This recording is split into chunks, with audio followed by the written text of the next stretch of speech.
Shalom saudara, selamat malam. Kita ketemu lagi di Zoom meeting Nen. Ya, semua bersuka-cita. Kita akan mulai ibadah kita sore hari ini. Seberapapun yang sudah join, kita berdoa.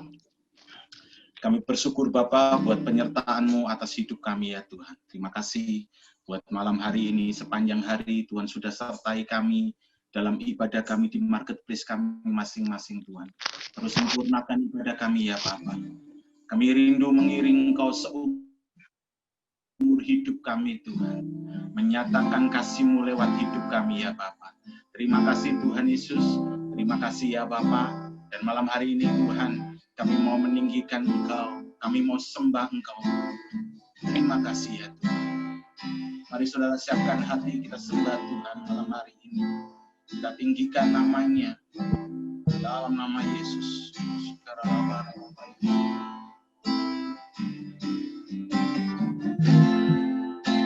Kekuatan di jiwaku, ketenangan batinku, ada dalam hadirat-Mu. Ku menyembah-Mu.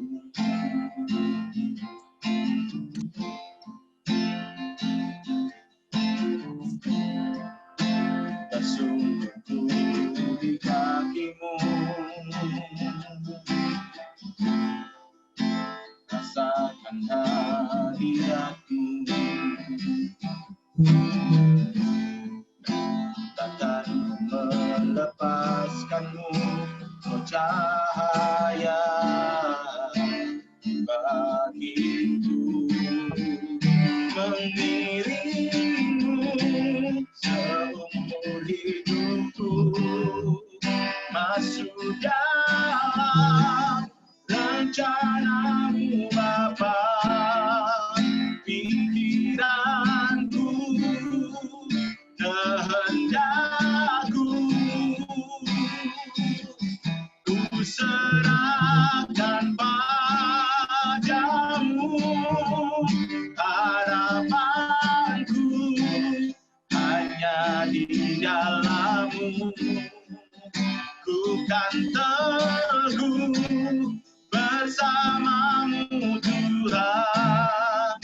Jadikan ku bejana-Mu untuk memuliakan-Mu. Mari katakan kekuatan di hidupku,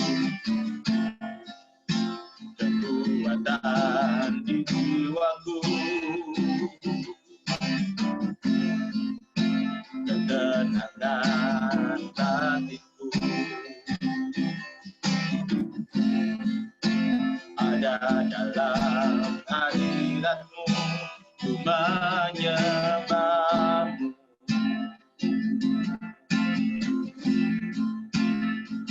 Oh, sungguh di kaki-Mu. Rasakan hadirat-Mu. Rasakan hadirat-Mu. Takkan ku melepaskan-Mu. Takkan ku melepaskan-Mu. Cahaya bagiku, mengiring-Mu seumur hidupku, masuk dalam rencana-Mu Bapa. Pikiranku, kehendakku, ku serahkan padamu. Harapanku hanya di dalam-Mu. Ku kan teguh bersama-Mu Tuhan. Jadikan ku bejana-Mu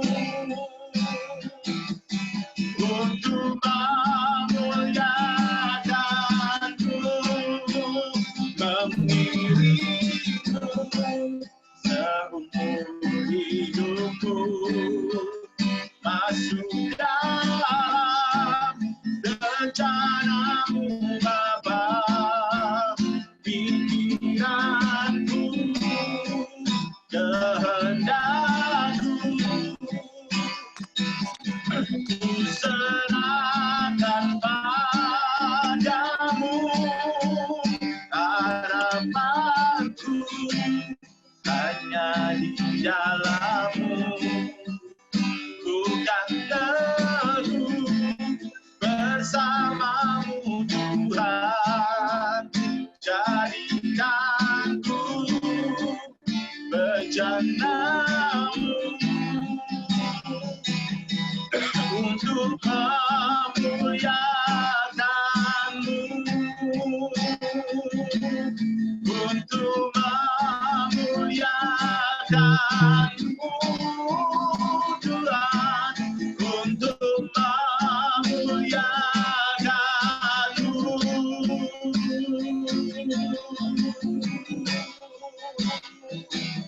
Penuhi hidupku dengan kasih setia-Mu, Yesus. Kerinduan kami ya Tuhan menginginmu seumur hidupku, mengenakan pikiran dan perasaan Kristus di dalam hidup kami. Yesus Tuhan, Yesus Raja.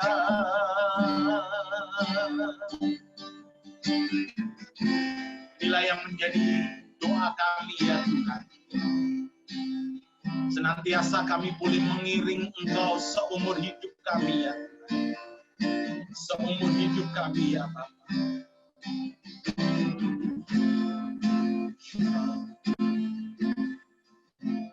Dan ini yang menjadi kerinduan kami senantiasa Tuhan. Sampai akhirnya Kau dapati kami setia ya. Hanya satu kerinduanku, sempurna seperti Bapakku, sesuai rancangan semula, serupa dengan Tuhan Yesus, tujuan imanku berkenan di hadapan Bapa. Hanya satu kerinduanku, sempurna seperti Bapakku, sesuai rancangan semula, serupa dengan Tuhan Yesus, tujuan imanku berkenan di hadapan Bapa. Mari katakan, hanya satu kerinduanku, hanya satu kerinduanku, sempurna seperti Bapakku, sesuai rancangan semula, serupa dengan Tuhan Yesus, tujuan imanku berkenan di hadapan Bapa. Hanya satu kerinduanku, sempurna seperti Bapakku, sesuai rancangan semula, serupa dengan Tuhan Yesus, tujuan imanku berkenan di hadapan Bapa, berkenan di hadapan Bapa, berkenan di hadapan Bapa.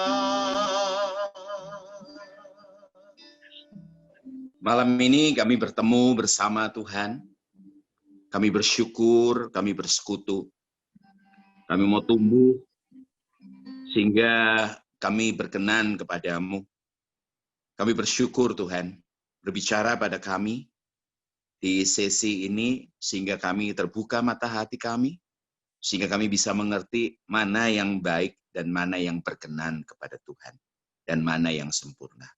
Terima kasih di dalam nama Tuhan Yesus, masing-masing kami diarahkan oleh Roh Kudus untuk mengerti firman. Sehingga satu ketika logos yang kami terima itu akan jadi rema, firman yang keluar dari mulut Allah sendiri. Dan itu adalah makanan bagi jiwa kami. Dalam nama Tuhan Yesus kami berdoa dan sungguh-sungguh bersyukur. Amin. Amin.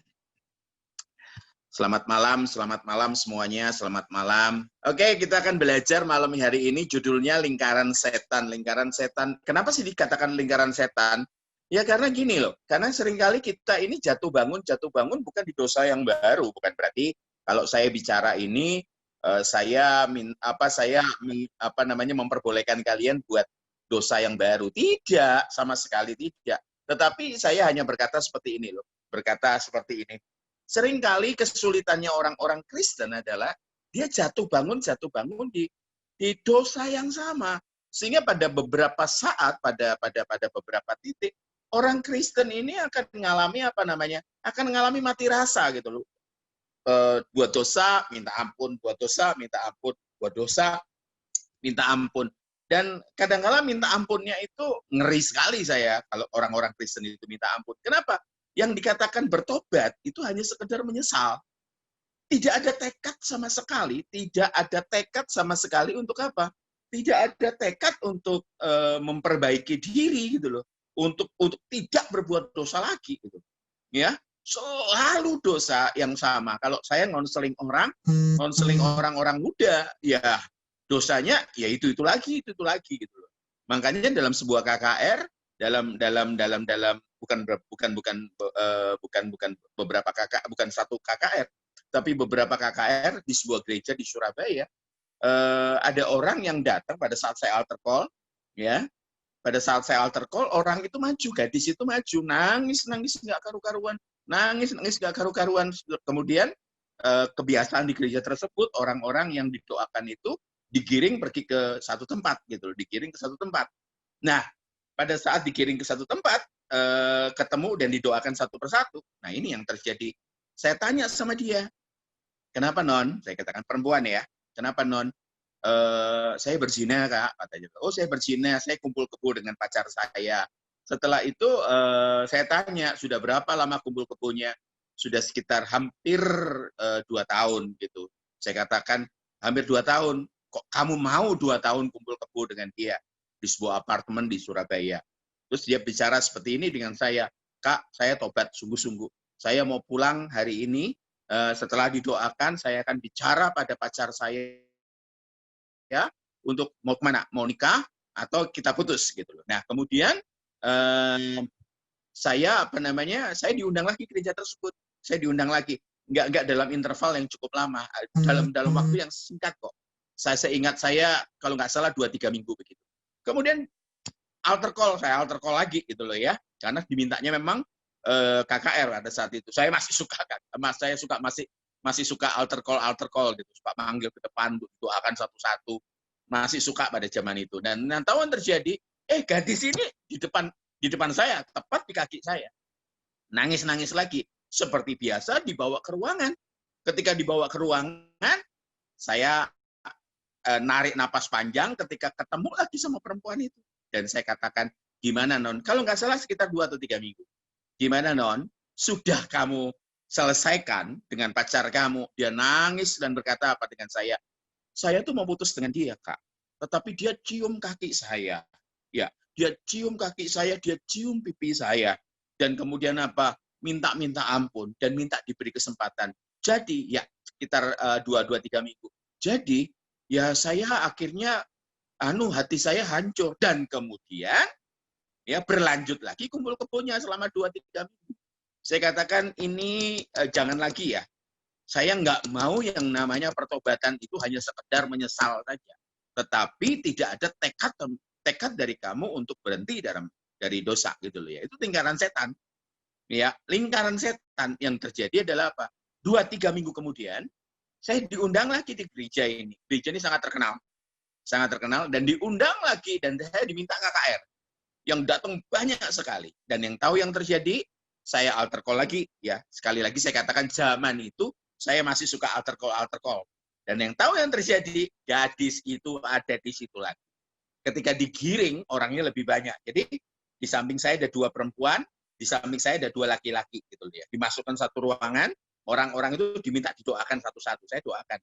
Tapi saya udah melihat wajah gadis ini. Lagi-lagi dalam hati saya percaya bahwa gadis ini tidak menyelesaikan pacarannya yang nggak benar itu. Kumpul kebonya itu tidak diselesaikan. Yang terjadi adalah apa? Ketika saya berhadapan dengan dia, gilirannya dia, saya katakan apa? Saya usir. Saya usir dia. Dia bilang, kamu keluar. Saya bilang gitu. Ya, ini biar kelihatan telunjuk. Saya katakan, kamu keluar. Saya bilang gitu. Wah, asyir samping kiri kanan, ya. Asyir kiri kanan itu megangin saya, katakan apa, Pak Michael Sony, enggak benar ngusir jemaat. Saya katakan, enggak, saya tanggung jawab. Saya katakan gitu. Kamu keluar. Wah, gadis itu ngamuknya luar biasa. Wah, saya dimaki-maki, dikatakan apa? Ini pembukaannya cerita ya. Saya dimaki-maki dan dikatakan, pendeta macam apa kamu? Pendeta macam apa? Enggak ada pendeta ngusir jemaat, katakan. Seperti itu. Saya bilang, kamu keluar. Saya bilang. Dan kemudian karena itu kaca semua ya, dan listnya itu aluminium, digebrak sama dia, brak gitu. Terus kemudian itu kan di lantai kesekian, dia lari ke lift itu banyak orang, dia gebrak liftnya, dia teriak-teriak sambil nangis-nangis. Sudah, saya bilang gini, ya mereka rupanya ngabisin jadwal saya di situ. Saya berpikir gini, setelah ini saya nggak diundang lagi, gitu. Nggak apa-apa.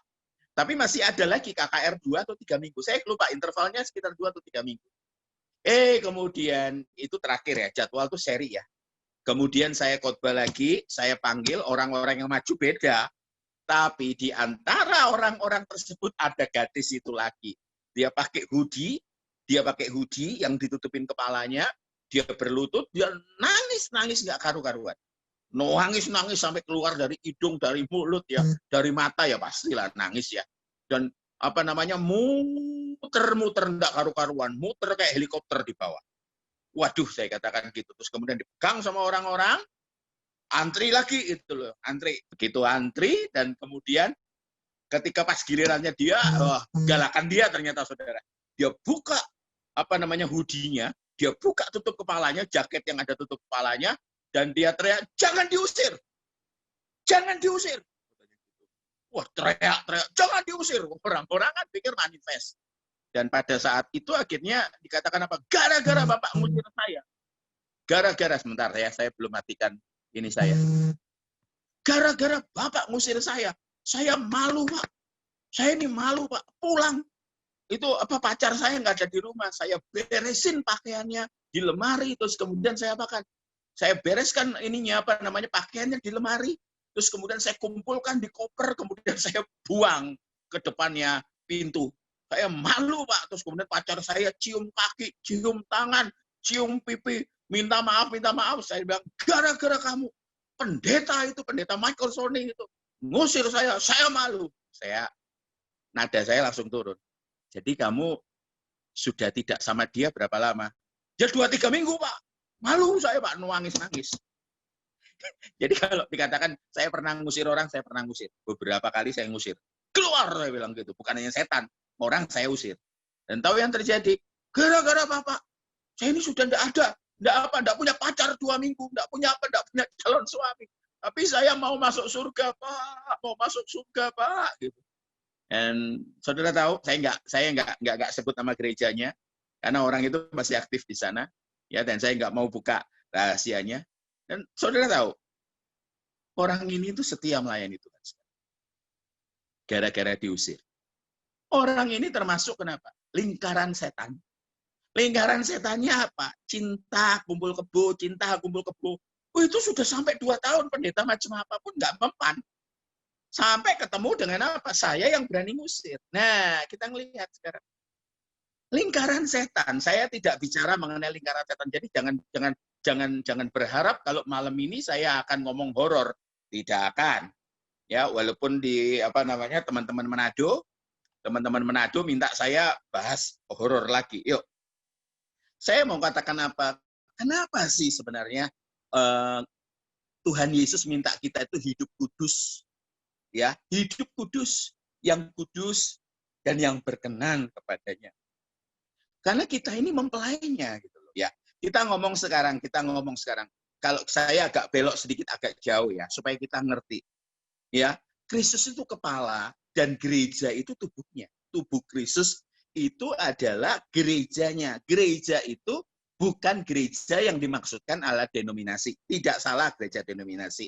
Nanti Kak Ane mungkin kapan bisa dijelaskan gereja kelihatan dan gereja yang tidak terlihat.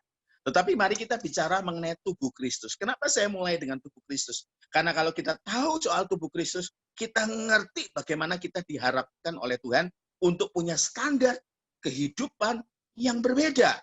Gitu loh.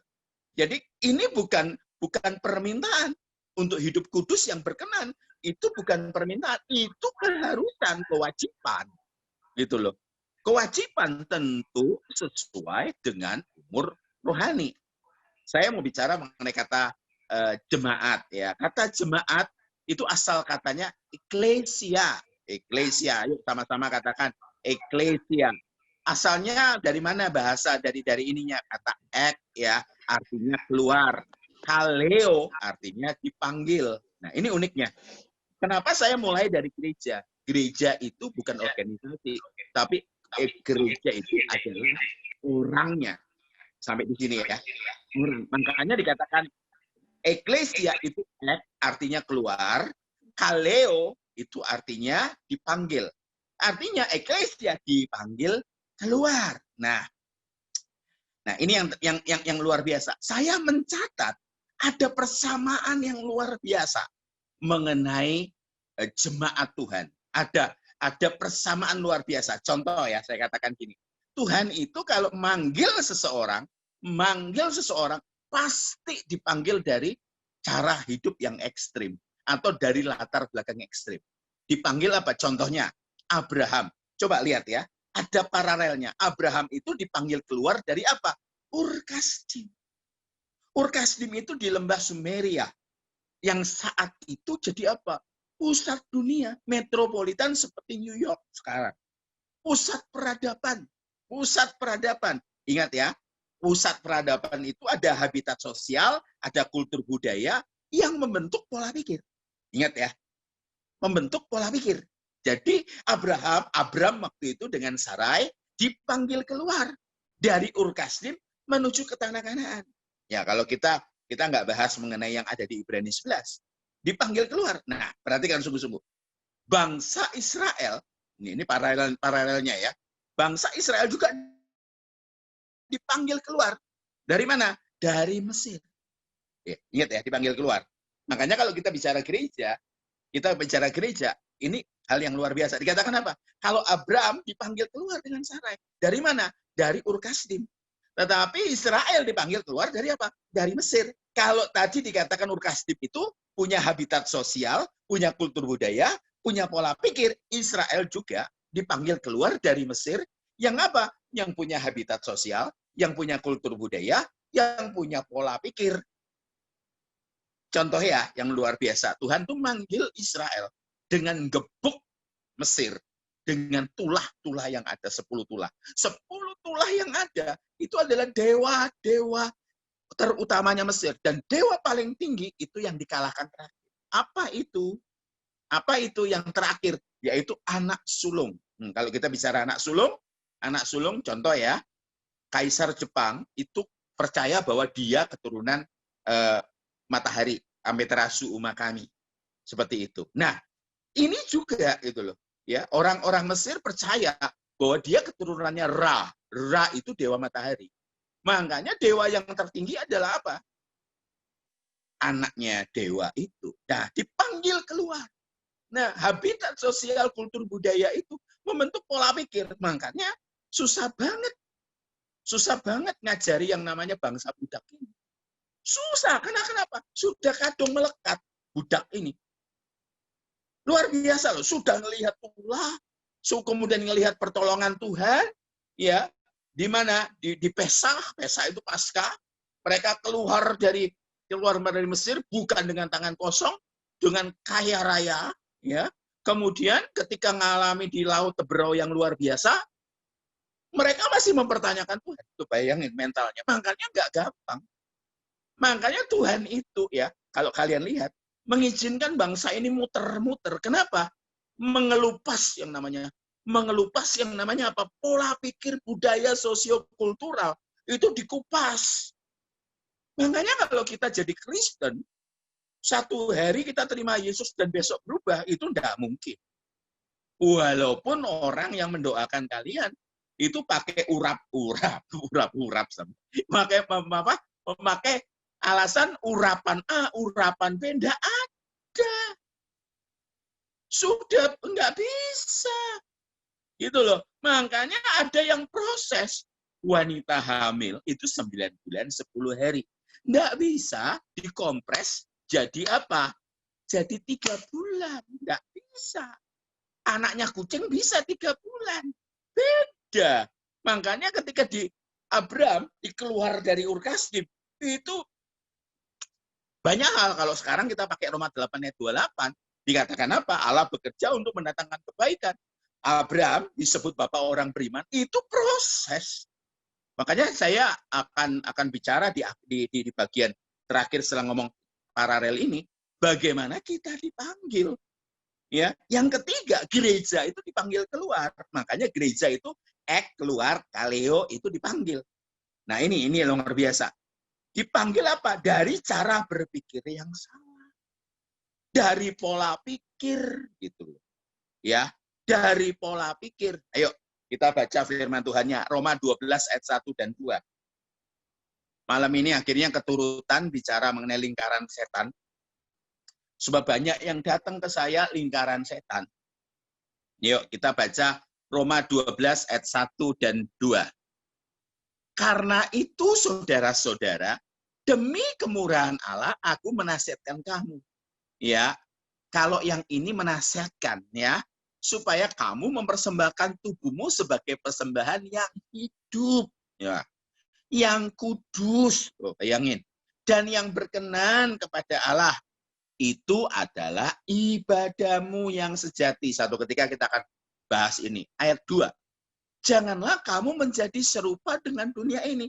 Abraham dipanggil supaya tidak jadi serupa dengan orang Ur Kasdim. Israel dipanggil keluar dari Mesir supaya tidak sama jadi dengan bangsa Mesir, supaya pola pikir budak dan kepercayaan dewa-dewa itu hilang dari mereka. Orang Kristen, nah ini, orang Kristen tentu tidak gampang. Ya, makanya ditanya sekarang, lahir baru itu sampai manusia lamamu tidak dikenali lagi. Ya, sampai manusia lamamu tidak dikenali lagi. Nah, mari sekarang kita buat catatan. Mumpung masih COVID. Nah, ini mumpung masih COVID. Pak Michael Sonic, COVID-nya kan mau berhenti. Ya, dengerin yang bagian ini. Jadi ada paralel. Abraham dipanggil keluar dari Ur Kasdim, Israel dipanggil keluar dari Mesir, gereja Tuhan, yaitu kita, dipanggil keluar dari apa?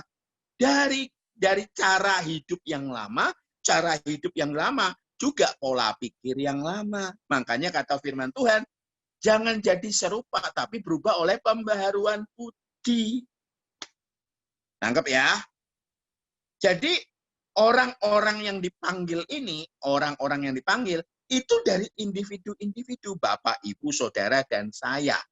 Jadi kalau orang dipanggil, ya gereja ya, makanya seringkali disalahpahami. Gereja kalau sekarang seringkali dipikirkan adalah gedung, padahal gereja ini adalah orang. Kalau orang-orang ini masuk misalnya nyewa bioskop, karena nggak punya tempat ibadah, nyewa bioskop, maka orang-orang yang dipanggil dari gelap menuju terang ini masuk ke gedung bioskop, maka gedung bioskop itu jadi apa? Gedung gereja. Tetapi kalau orang-orang ini pulang, jadi bioskop. Ngerti ya? Kalau mereka nyewa gudang, orang-orang dipanggil dari gelap menuju terang ini, nyewa gudang, maka yang terjadi adalah gudang itu jadi gedung gereja. Tapi ketika orang-orang ini pulang, tempat itu jadi gudang lagi. Jadi saya cukup heran dengan orang-orang Kristen yang mensakralkan bangunan. Tidak bisa. Tuhan tidak pernah bisa di Basa Jawa, nggak bisa dikombongi, nggak bisa dikandangi dengan gedung. Makanya sekali lagi katakan, Tuhan tinggal di hidup kita. Tuhan tinggal di hidup kita, dan itu kita harus highlight. Makanya sekarang, orang yang ini katakan apa? Orang yang kita nih, yang sekarang paralel yang ketiga, kita ini dipanggil keluar dari gelap menuju terang, ditandai dengan apa? Kehidupan yang baru. Makanya sekali lagi saya berkata, mudah kita beragama Kristen itu mudah, sangat mudah, gitu loh. Makanya jangan begitu saja percaya, jangan begitu saja percaya. Ada orang, oh ini orang Kristen, banyak orang Kristen, tetapi yang pengikut Yesus itu langka, itu jarang. Bedanya apa? Dengerin, pengikut Yesus itu hidupnya seperti Yesus, cara berpikirnya seperti Yesus, kesederhanaannya seperti Yesus. Anak itu mirip orang tuanya. Kalau anak mirip tetangga, pasti ada kasus. Ngerti ya? Ada kasus. Nah, kalau saudara jadi orang Kristen, tidak ada mirip-miripnya seperti Yesus, pertanyakan walaupun dia hamba Tuhan. Ngaku hamba Tuhan sekarang ini gampang. Ada sebutan PS di depan, pastor, itu gampang. Buat gereja sekarang gampang, apalagi di kota-kota besar ya.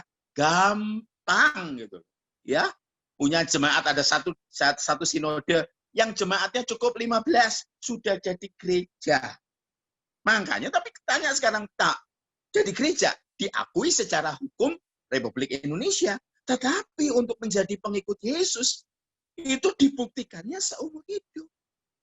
Dengan mulut mengaku, hati percaya. Roma 10 itu ya. Roma 10 ya ayat 9 kan ya. Sebab jika kamu ngaku dengan mulutmu bahwa Yesus adalah Tuhan, saya udah sering ya bahas ini ya.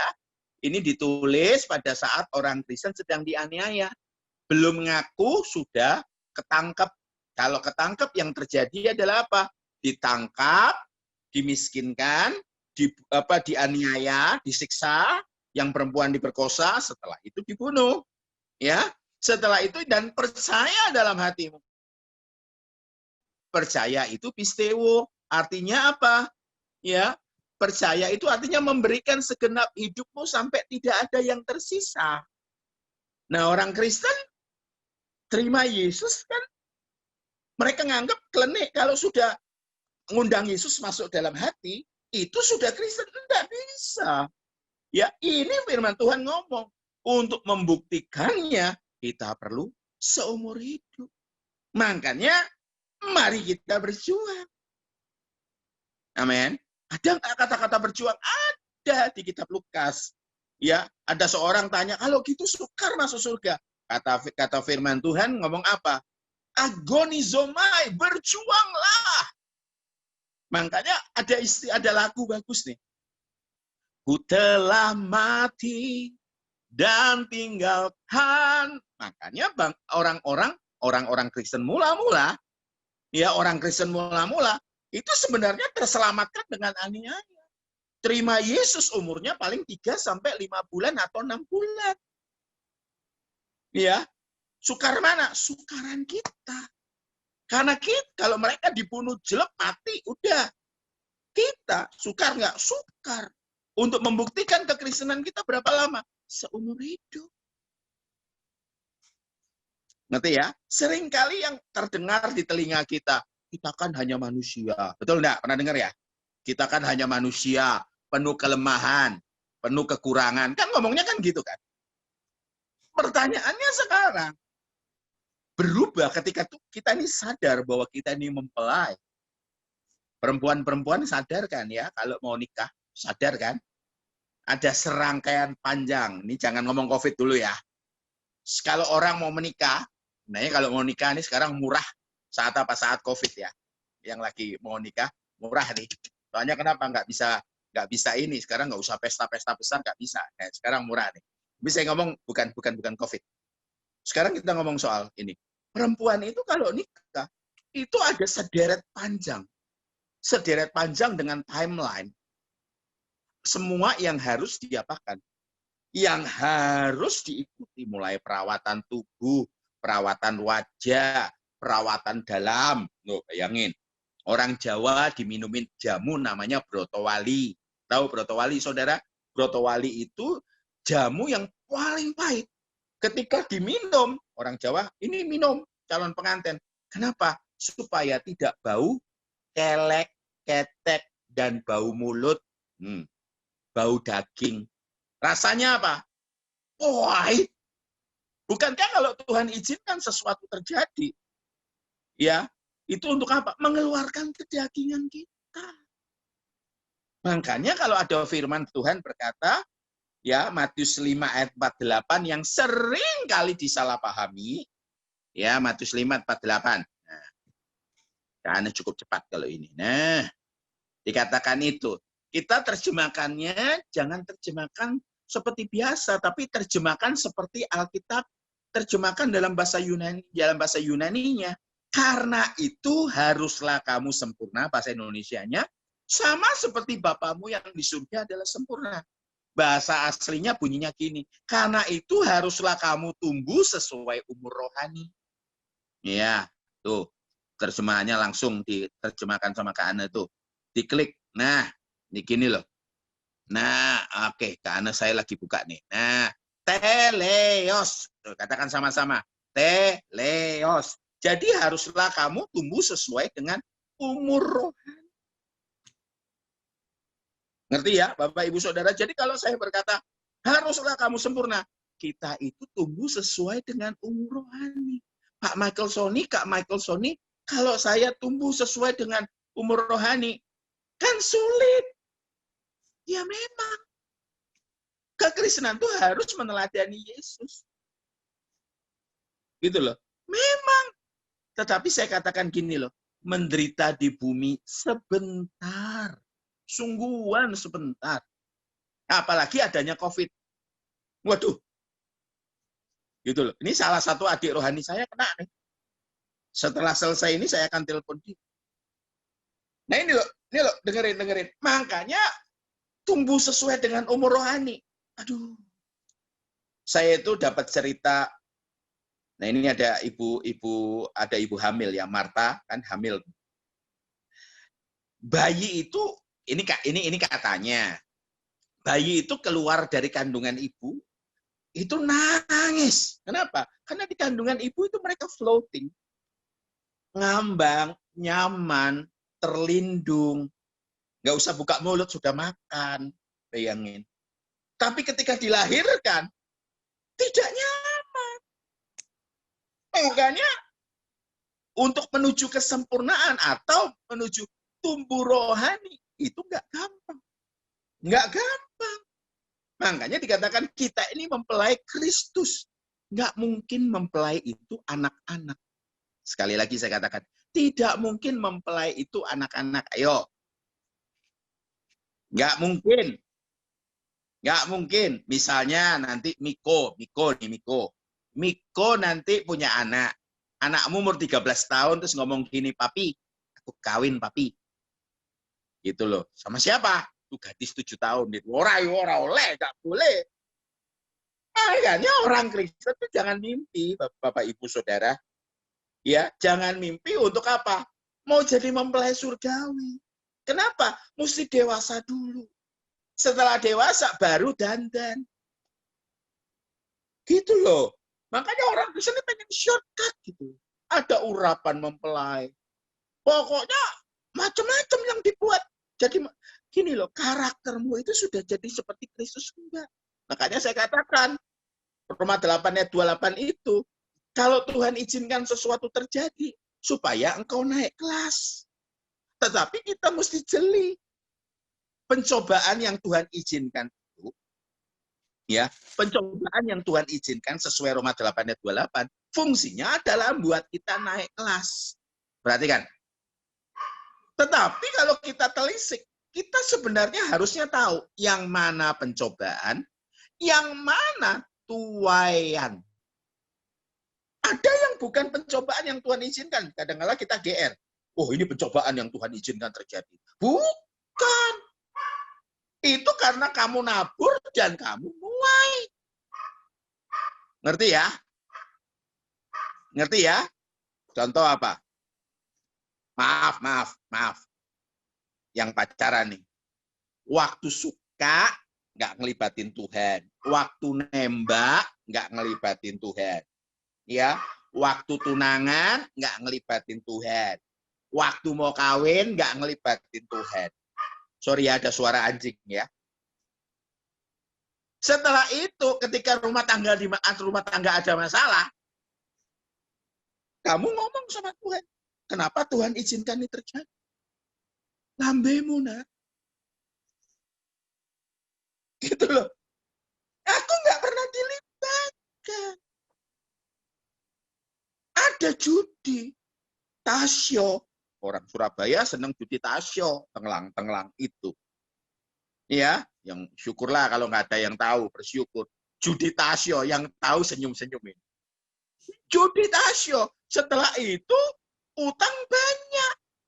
Ngambil kartu kredit, cash di kartu kredit, akhirnya utangnya banyak. Datang di kaki Tuhan sudah remuk redam. Terus ngeklaim Tuhan. Ini bukan pencobaan, saudara. Ini tabur tuai. Kue nabur, kue nuai. Apalagi yang kamu tabur itu bibit unggul. Ngerti ya?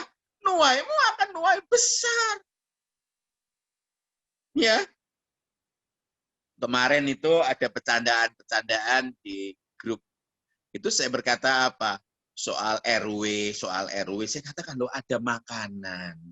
Ya, sorry yang orang Manado yang hadir di sini ya. I love you. Dikatakan gini, jelas ada kok.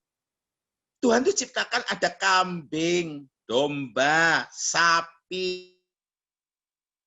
Ya, dengar. Bukan apa yang masuk yang buat kita masalah, ya. Yang keluar itu loh. Gitu. Tetapi gini, sorry ya soal makanan ya agak belok sedikit. Dikatakan apa? Memang harus diakui ada beberapa orang ya. Sorry. Kalau makanan itu saudara tidak membuat saudara berdosa atau tidak berdosa. Tetapi makanan yang saudara makan itu punya potensi untuk membuat saudara ketemu Tuhan lebih cepat. Nah, ketawa. Yang ngerti, betul enggak? Saya ulang, makanan itu tidak membuat saudara berkenan atau tidak berkenan. Ya, kepada Tuhan. Tapi makanan itu bisa mempercepat saudara, punya potensi untuk mempercepat saudara ketemu dengan Tuhan. Kalau nggak percaya, cobain aja sendiri. Resiko tanggung sendiri. Ya, ngerti ya saudara? Makanya tanya sekarang, oh Tuhan sudah siapkan sapi, kambing, domba, babi, asal lemaknya dibuang. Malah seneng aneh. Makanan sing aneh-aneh. Ya biarkanlah. Yang kampret itu terbang. Gitu loh, nggak usah dimakan. Ya, anjing jaga rumah kita, jangan dikeprok. Gitu loh. Tikus yang lewat jangan dibakar. Sudahlah. Itu loh, ya. Makanya makanan yang normal-normal saja gitu loh ya. Ini COVID gara-gara apa? Konon kabarnya perkara kampret. Gara-gara kampret katanya di Wuhan sana. Sudahlah, di beberapa orang yang sempat itu senyum-senyum ini. Ya, dengerin. Makanya sekali lagi, kalau kita dituntut sama Tuhan untuk hidup kudus, hidup berkenan, dan tumbuh sesuai dengan umur rohani. Dan itu proses. Makanya mengalahkan lingkaran setan itu tidak gampang. Mengalahkan lingkaran setan itu nggak gampang. Kita buka Efesus 5 ayat 15. Kita buka ya. Coba perhatikan. Karena itu perhatikanlah dengan seksama bagaimana kamu hidup. Loh, jangan seperti orang bebal. Iki Rasul Paulus kalau nulis itu memang tajam. Tetapi seperti orang arif. Bebal itu artinya dikandani ora gelem. Perhatikan sebentar, jangan hilang dulu ayatnya. Coba, ini tak terjemahkan bahasa aslinya ya. Karena itu, ya, perhatikanlah dengan seksama bagaimana kamu berkebiasaan. Kalau dikatakan hidup, terjemahan aslinya bagaimana kamu berkebiasaan.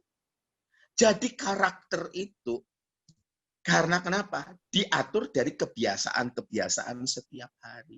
Akhirnya terbentuk jadi karakter. Nah, kalau udah karakter, apalagi kalau usianya sudah ada, tambah susah.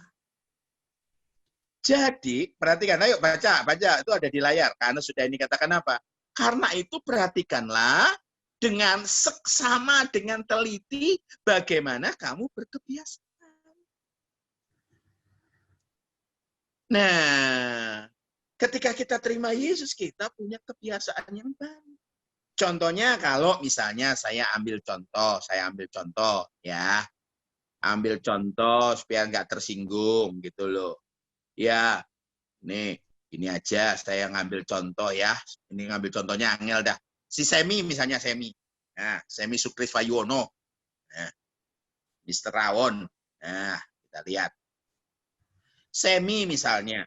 Ketika Semi ditelepon sama pihak kerajaan Inggris supaya jadi anak.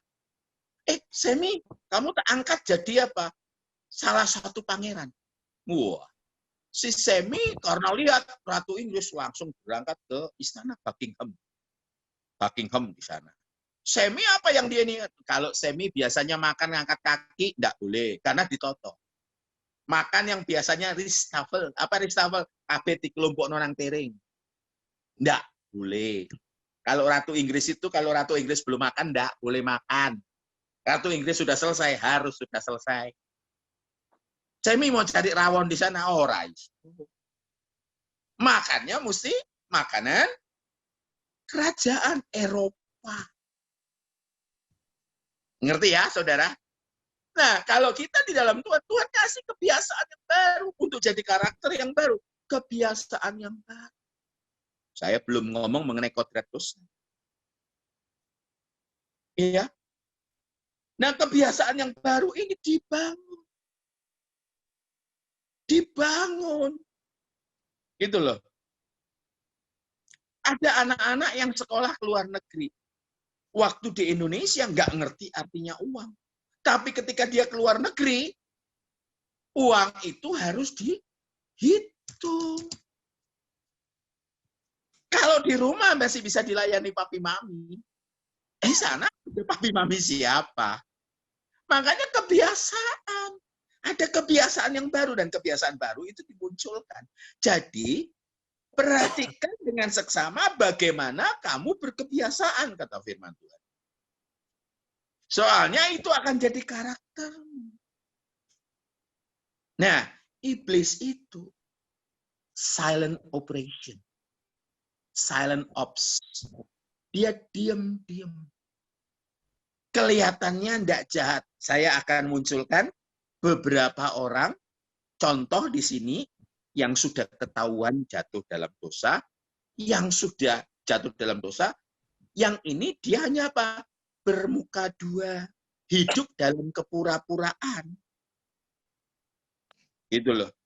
Makanya di Nine ini kalau kalian punya masalah, please hubungi saya atau Kak Ane atau apa Kak Ane dengan saya. Hubungi, jangan punya double life. Iblis itu operasinya senyap, diam-diam. Bahkan orang-orang yang kerasukan setan kadang kalah. Kerasukan setan itu jangan dipikir kerasukan setan itu manifest, matanya jadi putih, merangkak, pakai 4 tangan kaki, terus langsung ke atap, terus kemudian manggil, namamu siapa? Annabel. Bukan. Bukan. Itu film. Namamu siapa? Falak. Bukan. Tetapi kadang-kala ada yang dalam rupa orang baik-baik. Makanya bedakan ya. Orang yang beragama Kristen, ya, orang yang jadi pengikut Yesus. Karena gini, tidak semua Kristen itu pengikut Yesus. Tangkap ya sampai di sini. Saya ambil contoh mengenai double life. Orang yang baik, boleh nanti di Google, ya. Ada orang namanya Ted Haggard. Ted Haggard. Ted Haggard ini orang yang luar biasa, pemimpin besar di Amerika. Karismatik dan luar biasa, orangnya ganteng. Keluarga baik-baik. Tetapi ada apa? ada wild passion, ada kegairahan yang liar. Waktu itu dia teriakkan anti LGBT. Ya, waktu dia teriakkan anti LGBT, ya, gitu dia rally dengan para hamba-hamba Tuhan di sana. Dilaporkanlah ke polisi oleh satu orang, bukan polisi ya, oleh salah satu reporter berita, dilaporkan. Dilaporkan kenapa? Seorang pelacur pria mengaku pernah tidur dengan Ted Haggard.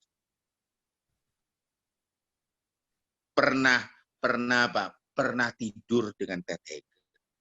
Bayangkan ya, seorang pria baik-baik, family man, baik-baik, tetapi apa yang terjadi?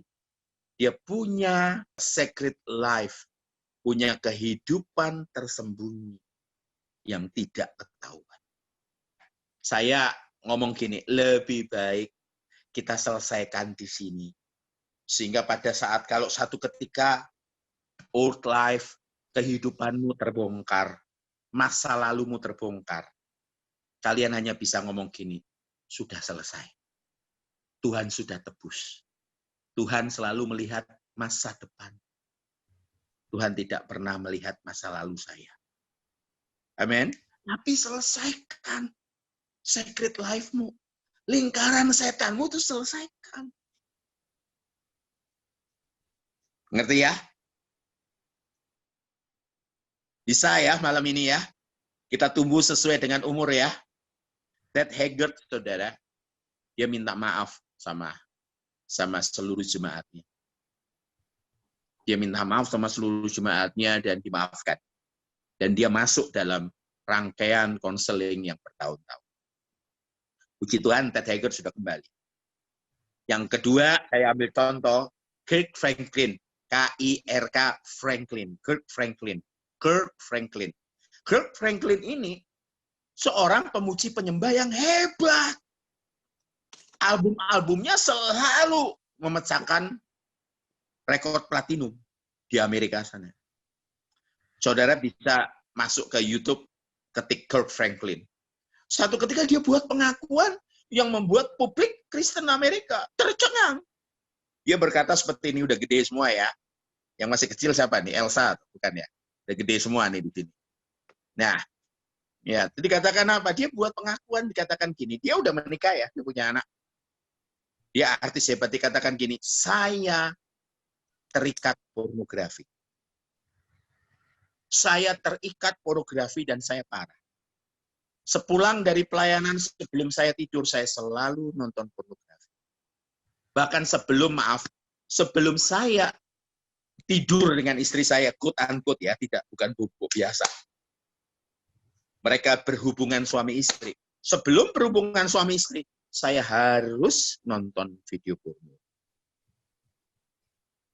There's nobody knows, but God knows. Tidak ada yang tahu, Tuhan tahu. Saya butuh pertolongan. Ini kata-katanya, ini kata-kata ajaib. Dua yang saya kasih contoh, ini sudah recovery. Dikatakan apa? Saya butuh pertolongan. Saya butuh konseling. Tidak bisa tumpang tangan. Tidak bisa, roh najis, roh porno, keluar. Tidak bisa. Udah kerekam di sini. Waduh, susah. Itu loh. Makanya lingkaran setannya diputus dulu. Supaya tidak jadi lingkaran. Dan kemudian dia apa? Di konseling. Dan dia katakan apa? Saya berhenti dari pelayanan. Dengan waktu yang tidak terbatas. Saya akan kembali. Dikatakan saya akan kembali pelayanan. Bila saya beres. Saya belum bisa beres. Lagu-lagu saya memberkati. Tapi hidup saya jadi batu sandungan. Lebih baik Bapak Ibu Saudaraku, saudara-saudaraku, adik-adikku. Lebih baik, makanya sekali lagi, lebih baik kita ini setengah mati sekarang. Pikirkan api yang besar itu. Pikirkan api yang besar itu. Kita tidak mau terbuang di sana. Pikirkan penderitaan yang kita alami di bumi hanya sementara. Teman-teman Kopassus, Mereka kalau latihannya Kopassus, latihannya SEAL, pasukan khususnya Amerika, itu menghilangkan jati diri semula. Memunculkan jati diri baru. Mereka melewati yang namanya apa? Saya dulu pernah jadi atletnya PASI, Persatuan Atletik Seluruh Indonesia. Kalau pada saat lari, kita pada saat latihan disuruh apa? Disuruh masuk ke satu titik, namanya apa? Lari sedemikian rupa sampai mata berkunang-kunang, paru-paru mau meledak sampai mau muntah, ya mau pingsan rasanya.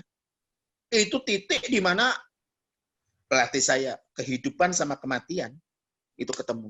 Sama seperti anggota SEAL, sama seperti anggota Kopassus, latihannya sampai menghilangkan jati diri mereka sebelumnya, jadi jati diri yang baru. Setelah itu baru jadi pasukan khusus. Nah, kita ini mau jadi mempelai. Kita punya double life, punya kehidupan ganda. Kita punya lingkaran setan yang dance nobody knows. Bahkan suami tidak tahu, istri tidak tahu, anak-anak tidak tahu. Ya, sorry ini agak panjang. Makanya kalau setan itu sama seperti kolesterol, saudara. Ini ketawa ini. Kenapa? Karena dia ngelapisi satu lapis di pembuluh darah, satu lapis. Lama-lama klok, lama-lama buntu dan mati. Makanya iblis itu mencuri, membunuh, membinasakan. Kalau kita pada taraf, sih dicuri, masih apa? Masih hatimu masih berasa. Oh, masih rasa bersalah. Tapi kalau mencuri, membunuh, pada tahap membunuh, saudara udah mati rasa. Berbuat dosa, udahlah, Tuhan ngampuni. Nah, membinasakan, God. Roh Kudus, makanya arti kata menghujat, artinya apa? Saudara sudah tidak bisa dididik. Kalau saudara bisa didengar, masih bisa dengerin teguran, dari hati nuranimu bunyi. Nah, kamu salah. Apalagi ketika firman yang keluar dari mulut Allah, logos yang pernah kamu dengar, kemudian itu dikeluarkan, namanya rema, itu masih ada harapan. Makanya banyak pria-pria yang mengatakan apa? Kak, aku pornografi. Dan saya ngelihat banyak sekali. Apalagi sekarang kalau mau lihat ya, di Instagram, aduh, ya, nggak usah saudara Google saja, lihat aja, lihat. Makanya kita, ibu-ibu kan lihat ini ya, WFH, anak-anak apa namanya, study dari rumah juga. Itu juga apa? Kita lihat gitu loh. Banyak iklan-iklannya, iklan-iklan yang miris-miris loh saudara. Miris-miris, bahkan komik Jepang pun buset. Ya, saya di rumah pakai Netflix. Saya pakai Netflix. Itu Masya Allah, itu kalau nggak hati-hati jebakannya banyak, saudara. Ngerti ya, saudara ya? Hati-hati, makanya kalau nggak hati-hati, makanya ayolah, jangan selapis demi selapis, lama-lama mati kita. Ya, yuk. Kita periksa, kita loncat ya. Jadi kita dipanggil dari apa? Dari gelap menuju terang. Gelap itu, saya nggak panggil dari gelap. Dari pola pikir yang lama, dari kebiasaan yang lama. Jadi, yang baru. Makanya metanoia. Berubahlah oleh pembaharuan budi. Saya mau cerita sebuah cerita, maaf saya agak panjang malam ini. Supaya kita masing-masing terlepas. Dengerin, saya tidak malam ini tidak highlight pada pornografi, tidak. Saya tidak highlight pada seksual yang salah. Tapi dengerin. Saya tidak menyebut lokasi, saya tidak menyebut nama. Ada teman saya, dia cerita ke saya sambil nangis. Ceritanya bagus kok. Ya, teman saya tidak jatuh ke dalam dosa. Nah, yang paling mengerikan adalah apa? Dia melayani seorang pengusaha yang kaya raya di sebuah kota di Indonesia. Di Indonesia ya. Nah, dia itu ketemu di mall. Ya, kota besar ya. Ketemu di mall, teman saya itu sama adik rohaninya di hamba Tuhan. Teman saya ditawar. Bayangkan dosa itu merusak kayak apa. Makanya dikatakan apa? Perhatikan bagaimana kamu berkebiasaan. Itu Efesus 5:15. Pada saat dia ketemu dengan orang itu, ya, bagi dia ketemu dengan orang itu, ketemu dengan pria kaya ini, teman saya ini laki-laki, ditawar. Ayo, tidur sama Om. Kamu minta berapa, kamu tak kasih. Serius, saudara. Teman saya ini dibilang, Om, saya ini hamba Tuhan, saya ini pendeta. Nangis ini orang. Ini orang nangis. Diajaklah ke rumah. Diajak ke rumah. Wah. Waktu diajak ke rumah, rumahnya itu saudara, amisnya enggak karu-karuan. Amis ya. Amis bahasa Indonesia, bukan amis bahasa Sunda. Amis bahasa Sunda artinya manis. Amisnya luar biasa. Dengerin saudara. Om ini bercerita dan ditangani sama teman saya 2 tahun. 2 tahun lebih. Sampai masuk tahun ketiga. Kak, ini ini saya malam ini khotbah ya saudara. Nanti minggu depan kembali lagi ke Ana ngajar mengenai perjanjian lama. Dengerin. Teman saya akhirnya cerita, kenapa Om? Dia bilang, saya dulu punya rumahnya besar sekali saudara, tinggal daerah elit dan kaya, rumahnya ya miliaran saudara. Harganya, mobilnya miliaran, tetapi saudara tahu bau amisnya luar biasa. Dengerin. Ditanya, kenapa Om? Ya, saya dulu menikah, kami pasangan yang luar biasa. Karena dia kaya, dia bisa beli apa saja. Dia udah keluar negeri ke semuanya. Satu ketika bagaimana dulu kebiasaan yang buruk itu merusak. Nontonlah mereka nonton apa? Film bokep, nonton BF, nonton yang pertama kali yang semi dulu, bukan yang 100% bokep, enggak, semi. Dibuka semi, kemudian berlanjut ke full bokep. Setelah itu, saudara, bayangkan ya, maafkan saya kalau yang lagi makan bisa muntah dengar cerita ini. Tadi saya pada saat persiapan, saya ingat lagi cerita ini dan saya kaget gitu loh. Ternyata ada juga di pikiran saya mengenai cerita ini. Dan tahu yang terjadi, dia akhirnya tergoda untuk apa? Dia bilang sama istrinya, kita pakai yuk, yang kita lihat yuk. Setelah itu, yang dia lihat, dia disuplai sama supplier film-film bokep seperti itu. Ya, waktu itu zaman DVD, masih ingat ya? Sorry saudara, VHS. Tahu saudara? Terus dari situ ditanya, terus bagaimana Om? Dia sampai satu ketika dia bilang sama istrinya, "Mah, kita bangun ya kamar sebelah. Buat apa saudara? Dia sewa pelacur dan live show di depannya dia. Live show itu di depan dia. Dan malam itu dia bisa sewa 2 pasang pelacur untuk melakukan hubungan seksual di depan, baru dia bisa tidur sama istri. Istrinya orang sederhana masih bisa terima. Tapi ketika nggak bisa terima, ketika apa? Setahun kemudian, si pria ini dia punya ide gila.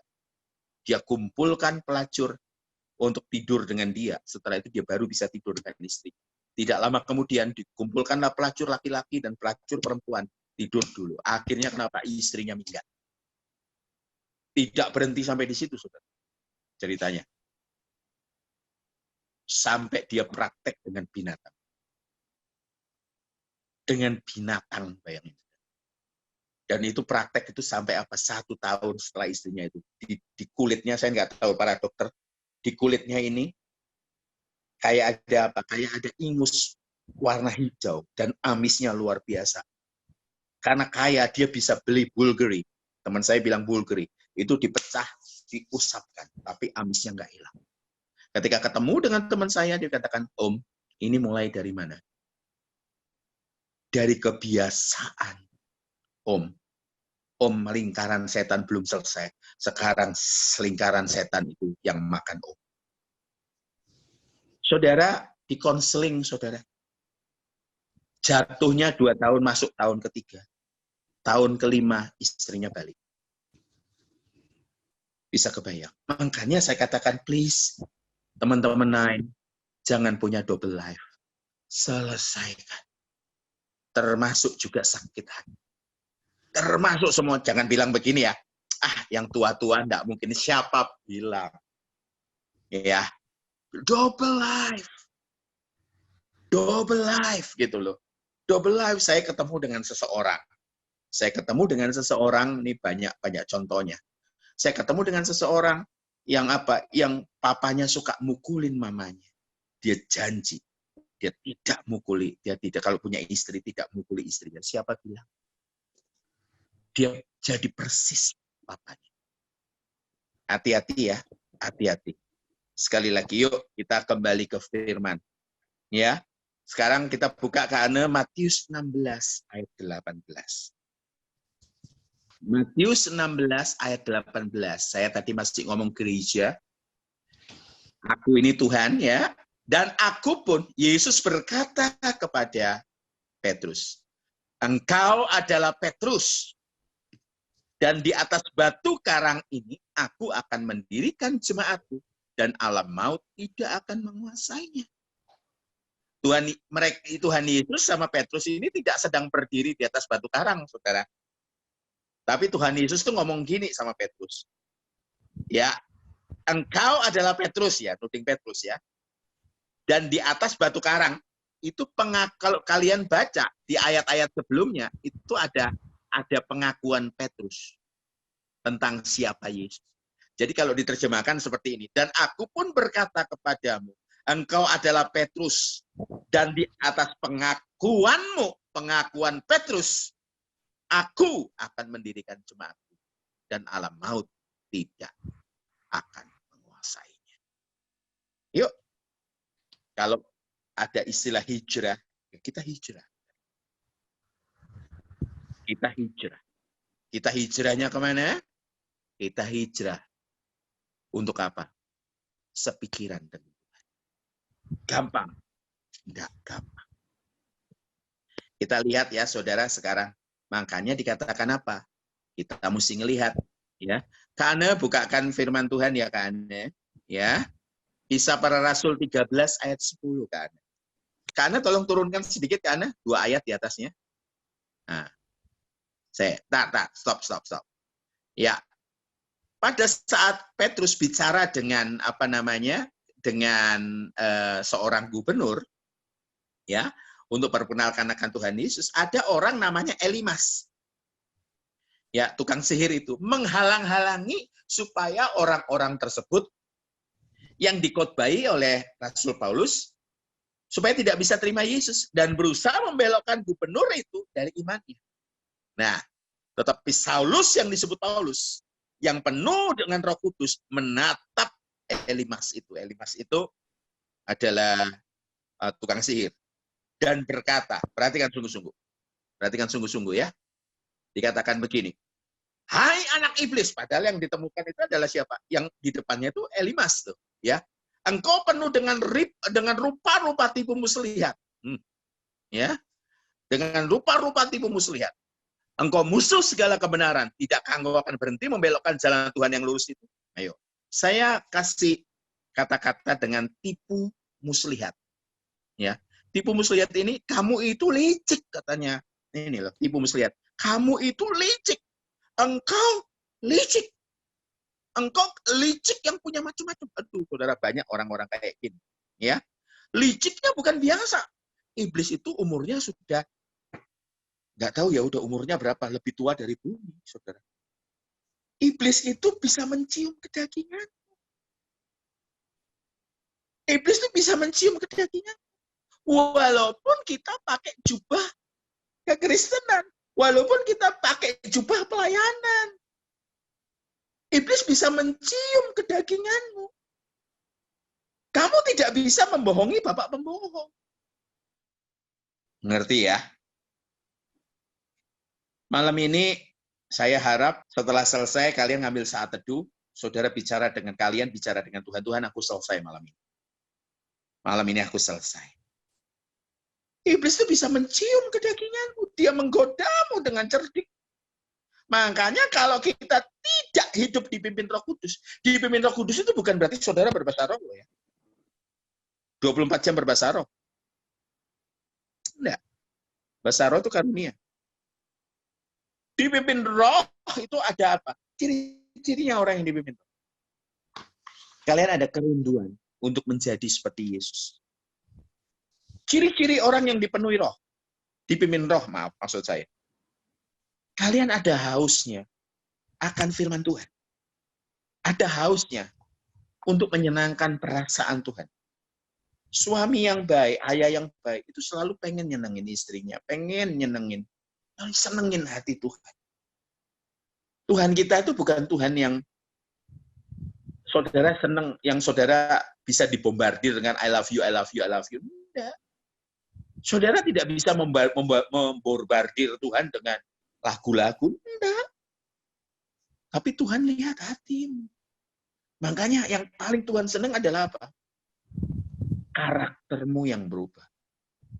Tingkat kehadiranmu di gereja itu bukan ukuran kamu lahir baru.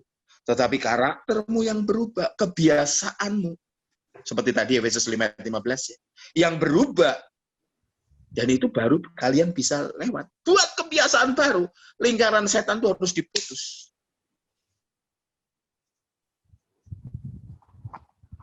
Ya. Makanya gini. Sebagai bagian yang hampir akhir. Masih ada 2 ayat lagi. Orang yang tidak pernah bergaul dengan Tuhan. Lewat firman yang benar. Lewat doa.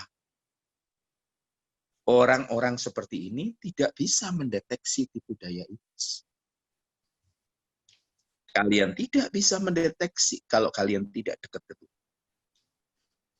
Kayak Putri di sini. Putri ini. Putri karena dia kerjaannya roti, dia bisa bedain. Ini tepung baik atau tepung yang tidak baik. Ini keju berkualitas dengan keju yang tidak berkualitas. Dia bergaul. Di sini ada Laura. Laura bisa bedain. Dengan mata tertutup, mana yang bawang putih, mana yang bawang merah, mana yang terasi, mana yang sambal, yang lombok hijau, bisa bedain. Karena juragan Tuhan.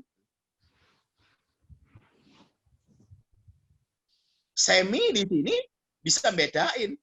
Rawon merek A, rawon merek B, rawon merek C, rawon merek D. Karena hidupnya bergaul dengan rawon. Nah, kalau kita bergaul dengan Tuhan, baru kita bisa tahu. Ini tipu daya. Ayo, kita berjuang yuk. Kita berjuang. Kita buka 2 Korintus 5 ayat 8. Ayat 9, sorry. Tapi nggak apa-apa dari ayat 8. Tetapi hati kami tabah, dan terlebih suka kami beralih dari tubuh ini untuk menetap pada Tuhan. Sebab itu juga kami berusaha, baik kami diam dalam tubuh ini maupun kami diam di luarnya, supaya kami berkenan kepadanya. Artinya kenapa? Rasul Paulus itu lihat, aduh, tubuh yang, ingat ya, Rasul Paulus itu pernah nulis mengenai duri dalam kata. Ada tafsiran ngomong bahwa ini karakternya. Ada yang tafsiran mengenai sakit matanya. Tapi apapun itu ada sesuatu yang dia perjuangkan. Ada kerinduan untuk beralih dari tubuh ini untuk memperoleh tubuh kemuliaan. Tubuh kemuliaan akan kita miliki. Kita lewati. Makanya saya katakan, penderitaan yang please, bertahanlah. Penderitaan yang kita alami adalah penderitaan yang sudah Tuhan izinkan terukur. Dan kita bisa melewatinya dengan Roh Kudus. Penderitaannya hanya sementara. Pikirkanlah kekal. Pikirkanlah kekal. Pikirkanlah kekal. Amin. Galati 5 kan, perbuatan daging. Mari kita ngelihat banyak yang terjebak lingkaran setan. Ayo ayat 19. Kita cek ya, apakah kita masih ada lingkaran setannya. Kalau kalian butuh pertolongan, please hubungin kami. Atau kalian malam ini yang bisa kalian selesaikan, Tuhan, aku mau. Dikatakan tadi itu Efesus 5:15, bagaimana kamu hidup, bagaimana kamu berkebiasaan. Perbuatan daging telah nyata, yaitu percabulan. Tidak langsung ujuk-ujuk, tiba-tiba suddenly percabulan. Ada kebiasaan, kecemaran, hawa nafsu, penyembahan berhala, sihir, ya, nggak punya cukup waktu untuk jelaskan. Perseteruan, bayangin, perselisihan, iri hati, amarah, yang paling banyak nih hari-hari ini. Makanya sekarang semuanya ada pakai kata I, kepentingan diri sendiri. Ada selfie, ada kepentingan diri sendiri. Percideraan, roh pemecah. Senang lihat orang susah, susah lihat orang senang. Kedengkian, kemabukan. Bayangin. Mabuk, saudara. Pesta pora. Ya, lihat, saudara. Katakan apa? Dan sebagainya terhadap semuanya itu, kuperingatkan kamu seperti yang telah kubuat dahulu, bahwa barang siapa melakukan hal-hal yang demikian, ia tidak akan mendapat bagian dalam kerajaan Allah. Yuk, saya ajak kalian malam ini untuk melihat ke dalam, kontemplasi. Melihat ke dalam, dan memotong yang namanya lingkaran setan. Apa yang kamu buat yang baik, justru kamu buat yang salah. Mendekat ke Tuhan. Mendekat ke Tuhan. Mendekat ke Tuhan. Cara mengalahkan iblis itu adalah apa?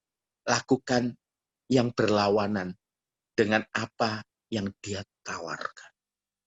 Kalau ada yang terima WA, maaf, SMS dari seseorang di masa lalu, udahlah. Selesai, itu masa lalu. Jangan di-entertain. Kalau di sini ada di hati saya. Kamu yang dilukai dalam sekali. Jika kalau kalian lihat tuh busuk gitu orang. Sudahlah. Selesai. Ya. Tuhan tuh setia kok. Amin. Yuk, kembali yuk. Kamu kalian berani ngomong, Tuhan, aku perlu mutus lingkaran setan. Mutus rantai yang selama ini membelenggu saya secara diam-diam. Aku mau selesai. Ya. Di sini ada yang punya masa lalu demikian buruk. Yuk. Tuhan setia. Di sini ada orang yang teriak, aku enggak mau anakku jadi seperti aku kayak dulu. Amin. Ayo, lepasin belenggu itu. Lepasin lingkaran setan itu. Ya. Kita doa ya. Saya walaupun di Zoom ini sulit sekali untuk musiknya. Semi bisa mainkan gitarnya pelan-pelan, ambil satu lagu. Lagu yang biasa aja. Yuk. Kita tutup mata sebentar, dimanapun kalian berada. Kalau kalian malu dengan air mata yang ngalir, matikan aja videonya sebentar. Nanti nyalakan kembali. Taruh tangan di hatimu kalau perlu. Taruh tangan di hati, katakan Tuhan. Aku itu Tuhan. Aku mau selesai. Aku mau selesai dengan lingkaran setan. Hari ini aku mau buat kebiasaan yang baru seperti di Efesus 5:15. Aku mau memperhatikan cara aku hidup. Terima kasih.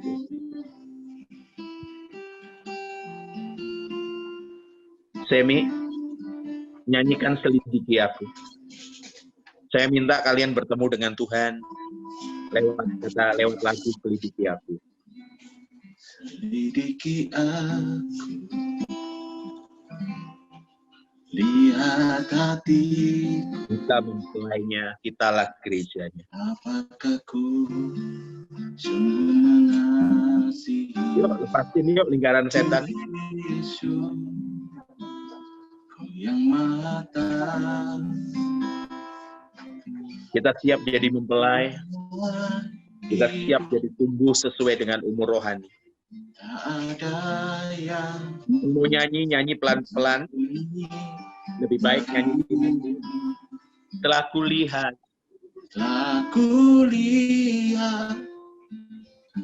Ada air mata yang saya lihat. Jangan dihapus, biarkan. yang tak pernah habis di hidupku.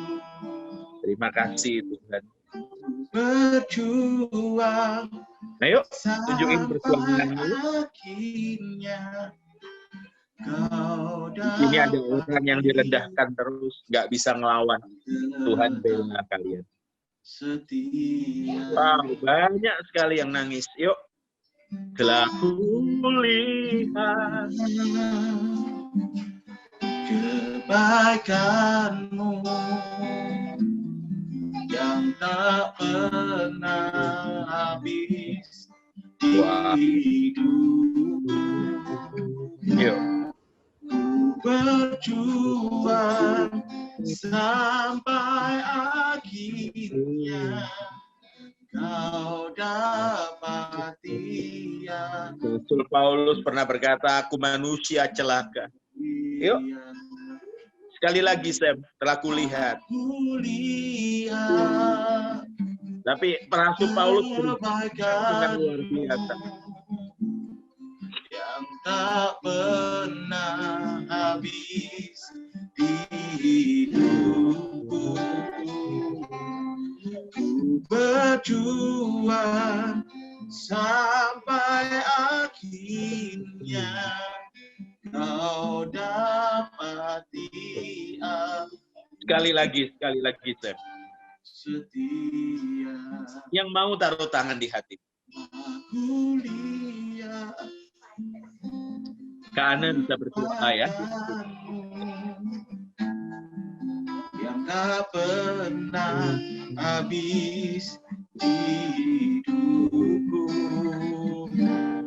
Ku berjuang sampai akhirnya kau dapati aku tetap. Terima kasih. Terima kasih Tuhan untuk firman-Mu pada malam hari ini.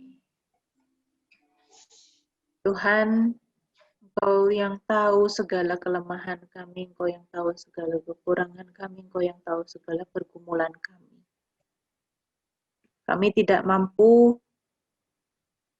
untuk lepas dari semua ini tanpa pertolongan-Mu, Roh Kudus. Kami minta pertolongan. Dan dari kami mau berjuang sungguh-sungguh untuk taat kepadamu. Tolong kami, Tuhan. Supaya kami bisa Kau dapati kita bertemu muka dengan muka, setia kepadamu. Kau dapati sebagai orang yang berkenan kepadamu. Terima kasih Tuhan Yesus, terima kasih. Tolong kami dalam melalui hidup kami, dalam melalui perjuangan kami, dalam melalui pertandingan iman kami. Hanya anugerah-Mu Tuhan yang memampukan kami. Terima kasih di dalam nama Tuhan Yesus kami berdoa. Amin. Amin, amin. Yuk, sama-sama ya berjuang. Kalau butuh pertolongan, butuh bantuan untuk ngelewatin bareng-bareng. Makanya salah satu hashtag saya, ke surga bareng-bareng yuk. Ya. Ingat ya, dikatakan tetapi haruslah kamu tumbuh sesuai dengan umur rohani. Ya. Ada pertanyaan dari El Shaddai. Kak Son, berarti di sini kekudusan tidak hanya berbicara tentang seksualitas saja kan? Tetapi lebih ke bagaimana kita bisa menjaga hidup kita agar tidak terjebak dalam lingkaran setan. Sehingga kita bisa mempersiapkan diri untuk menjadi mempelai Kristus. Ya, kekudusan tidak melulu bicara mengenai seksualitas. Tidak melulu mengenai seksualitas. Kebanyakan memang orang-orang muda terjebak di seksualitas. Gitu loh. Ya. Ada contoh mungkin Kak Ana?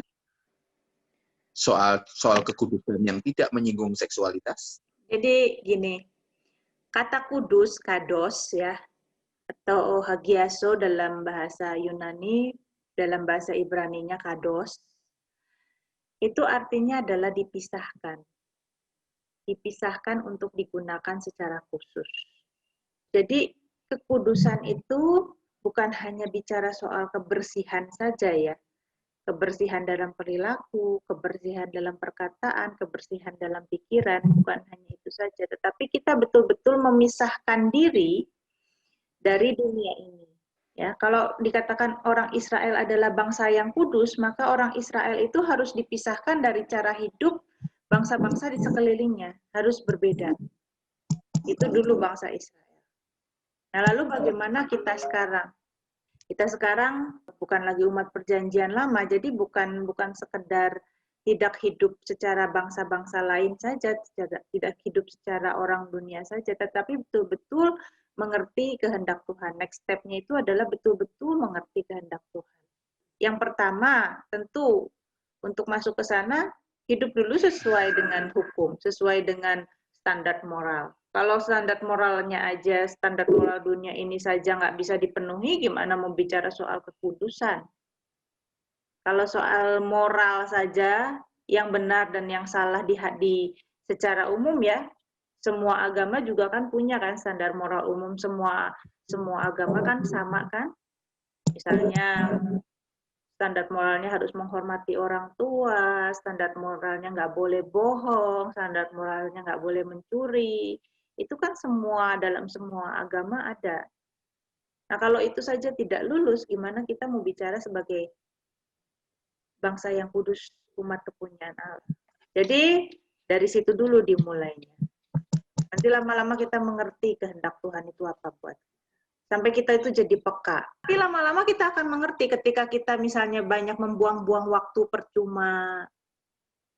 Kita merasa nggak enak ya, kok kita buang-buang waktu percuma. Buang-buang waktu yang nggak bermanfaat. Nah, lama-lama kita bisa mengerti di situ. Rasanya nggak enak gitu. Seperti itu. Oke. Ya, jadi mengerti ya istilah dipisahkan. Jadi kekudusan itu dipisahkan, disendirikan supaya jadi sesuatu yang sama sekali berbeda. Jadi tidak melulu hal seksualitas. Lanjut. Bu Erni silakan langsung bicara di sendiri. Kak Son. Ya. Ini untung. Oh iya Pak. Kan selama ini kita kalau bahasnya kan masalah pornografi ya. Kayak di film-film gitu, begitu ada pornografi kan rame langsung ya. Sedangkan di firman Tuhan itu kan selain pornografi gitu itu kan ada juga seperti membunuh, perselingkuhan, itu kan nggak boleh semua. Tapi di film-film itu justru itu yang maksudnya beredar di masyarakat nonton pun tidak ada yang ngeklaim, wah ini nggak boleh sama firman Tuhan. Kenapa kalau begitu pornografi udah langsung rame? Apa karena pornografi ini tarafnya lebih hebat atau gimana ya, Kak Son? Kalau soal violence, soal kekerasan, itu utama bagi sebuah film. Jadi berbeda gitu loh. Jadi orang-orang violence, menurut survei, karena saya orang TV, orang film juga, menurut survei, itu sebagai apa? Sebagai substitusi. Keinginan untuk melihat yang benar, itu menang. Gitu loh. Jadi makanya kegemesan ada satu keinginan dalam hati untuk mengalahkan para penindas. Dan itu mewakili. Itu. Kalau pornografi, ya tentunya, tadi saya katakan apa? Banyak orang-orang double life. Nah, orang-orang yang double life ini ada punya hasrat, tidak diselesaikan, tetapi ditekan. Gitu loh. Ditekan. Kalau bicara soal katakan apa, kayak soal ini ya, nafsu, maka salah satu yang orang susah untuk mengendalikan adalah seksual. Makanya soal televisi dan lain sebagainya, ya kita ada remote control. TV yang sebesar itu kita bisa matikan dengan satu klik. Bukan kita yang akhirnya dimatikan sama televisi. Kebanyakan kan gitu kan. kita yang dimatikan oleh televisi. Makanya makanya kita lihat ya, tadi Abraham dipanggil keluar, itu dipisahkan loh. Ya, bangsa Israel dipanggil keluar, dipisahkan loh. Dan gereja, tubuh Kristus yaitu kita, dipanggil dari cara hidup, dari kebiasaan yang lama. Itu juga dipisahkan. Ya, demikian. Lanjutkan ya. Dari Krishna Joyce. Iya. Musa ketika memukul batu, padahal disuruh Tuhan ngomong saja, ia telah melanggar kekudusan Tuhan. Berarti marah adalah melanggar kekudusan. Silakan Kak Ana bantu jawab. Ya, kalau soal Musa, ketika itu Musa disuruh ketika itu Musa disuruh berkata, saya lihat ini di Bilangan 20 ya, ininya ya, peristiwanya dicatat di Bilangan 20. Nah, coba kita lihat ayat yang ke-12. Tetapi Tuhan berfirman kepada Musa dan Harun, karena kamu tidak percaya kepadaku dan tidak menghormati kekudusanku di depan mata orang Israel, itulah sebabnya kamu tidak akan membawa jemaah ini masuk ke negeri yang kuberikan kepada mereka. Jadi, kemarahan Tuhan terhadap Musa adalah bukan karena Musa marah kepada orang Israel yang mencobai Tuhan, tetapi karena Musa tidak percaya kepada Tuhan dan tidak menghormati kekudusan Tuhan di depan mata orang Israel. Itu permasalahannya. Nah, apakah marah melanggar kekudusan? Enggak juga. Belum tentu, tetapi bisa jadi gitu loh. Marah belum tentu melanggar kekudusan, tapi marah juga bisa jadi melanggar kekudusan. Waktu Tuhan Yesus melihat bahwa bait Allah itu dipakai untuk berdagang, dipakai untuk mencari keuntungan, seharusnya mereka itu, orang Israel itu mempersiapkan korban dengan baik gitu ya dari kampungnya, terus dibawa ke bait Allah, tetapi justru yang terjadi adalah mereka tidak mempersiapkan itu, tetapi nawar-nawar, tawar-tawaran gitu di bait Allah dengan pedagang-pedagang, ya yang mana dipilih gitu. Terus juga misalnya uangnya yang dibawa gede, terus ditukar-tukar di situ. Jadi tidak ada persiapan. Harusnya orang Israel kalau mau beribadah itu persiapan, betul-betul niat gitu loh. Nah, sementara itu di sisi lain mereka yang menguasai bait Allah, kelompok para imam, orang-orang Saduki yang menguasai bait Allah, pakai lapak itu buat disewakan, cari keuntungan juga gitu. Nah, di situ Tuhan Yesus marah. Tuhan Yesus mengobrak-abrik dan bilang rumahku itu harusnya disebut rumah doa, bukan rumah untuk dagang. Ya, istilahnya sekarang itu gereja itu banyak yang bangun gereja untuk mencari keuntungan. Tuhan Yesus marah. Nggak suka dengan hal ini. Seharusnya gereja itu untuk mengarahkan umat kepada Allah, bukan untuk mencari keuntungan. Justru ketika misalnya umat kesulitan, gereja nggak mau bantu, tetapi ketika gereja perlu bangun ini, bangun itu, cari-cari keuntungan terus sama umat. Nah, Tuhan Yesus di situ marah. Jadi itu bukan nggak selalu melanggar kekudusan, tetapi ukuran marah yang bagaimana. Di firman Tuhan juga dikatakan, kamu boleh marah tetapi jangan sampai berbuat dosa. Jadi ada ukuran, kita harus peka dengan hati Tuhan. Kalau kita harus marah, kita harus marah. Kalau Tuhan bilang jangan marah, ya kita jangan marah. Kalau kita harus marah, kita juga nggak boleh meluapkan emosi seenak-enaknya. Hanya Tuhan, level marah kita segimana. Demikian. Oke, lanjut ya. Dari Pak Didi. Dari Pak Didi. Bangsa Israel punya hukum Taurat. Apakah itu tidak cukup untuk memutus lingkaran setan? Ya, saya jawab ya Pak Didi ya. Di Perjanjian Lama, Tuhan Yesus belum turun untuk mengalahkan iblis. Dan di Perjanjian Lama, manusia sudah jatuh ke dalam dosa, belum terjadi penyelamatan. Nah, yang Pak Didi harus ketahui bahwa setan itu tidak selalu jahat banget gitu loh. Tetapi intinya adalah tidak ingin orang taat kepada Allah.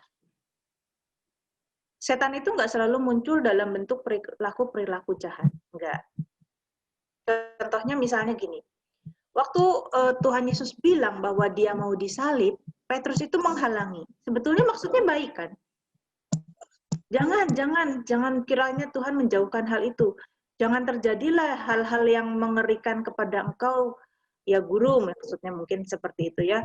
Masa sih guru yang baik, yang menyembuhkan orang-orang, yang bisa membuat mujizat harus mati digantung di kayu salib seperti pengkhianat negara gitu. Jangan kayak gitu. Nah, ini kan kayak pikiran yang baik ya, tetapi itu menentang kehendak Tuhan. Jadi setan itu tidak selalu menawarkan yang buruk-buruk, jahat gitu ya, jadi pembunuh, psikopat, dan lain sebagainya. Nah, setan itu menjerat dengan halus. Intinya adalah menyesatkan pikiran. Menyesatkan pikiran supaya tidak sepikiran dengan dan seperasaan dengan Allah. Bisa jadi orang baik, bisa. Kelihatan bermoral baik, bisa. Nah, memang orang Israel punya Taurat, tetapi hanya untuk menjadi baik. Belum mengerti kehendak Tuhan. Jadi baik itu secara rahiliah, secara perbuatan itu baik. Tetapi batiniahnya ini masih terjebak, masih terikat. Misalnya gini ya. Orang Israel tidak membunuh. Ya. Tetapi menyimpan benci itu mungkin nggak? Mungkin. Dan siapa yang bisa menghakimi ketika seseorang menyimpan benci? Kalau Taurat itu kan apa yang kelihatan, apa yang dilakukan. Nah, jadi terjelat dalam dendam, terjelat dalam kebencian, menyimpan dendam, itu juga lingkaran setan. Masih bisa terjadi. Makanya nanti di Perjanjian Baru Tuhan Yesus mengajarkan, kamu sudah mendengar firman, jangan membunuh. Tapi aku berkata kepadamu. Kamu sudah mendengar firman, jangan berzina. Tetapi aku berkata kepadamu. Ketika Tuhan Yesus turun, dia mengalahkan iblis, kedua dia memberikan Roh Kudus, dengan Roh Kudus itu kita dimampukan. Bukan hanya tidak membunuh, tetapi tidak membenci. Bukan hanya tidak berzina, tetapi tidak memikirkan hal-hal yang tidak berkenan kepada Tuhan. Di situ kita memutus lingkaran setan. Karena kalau misalnya, karena hukum ya, karena takut dihukum. Kalau membunuh nanti masuk penjara.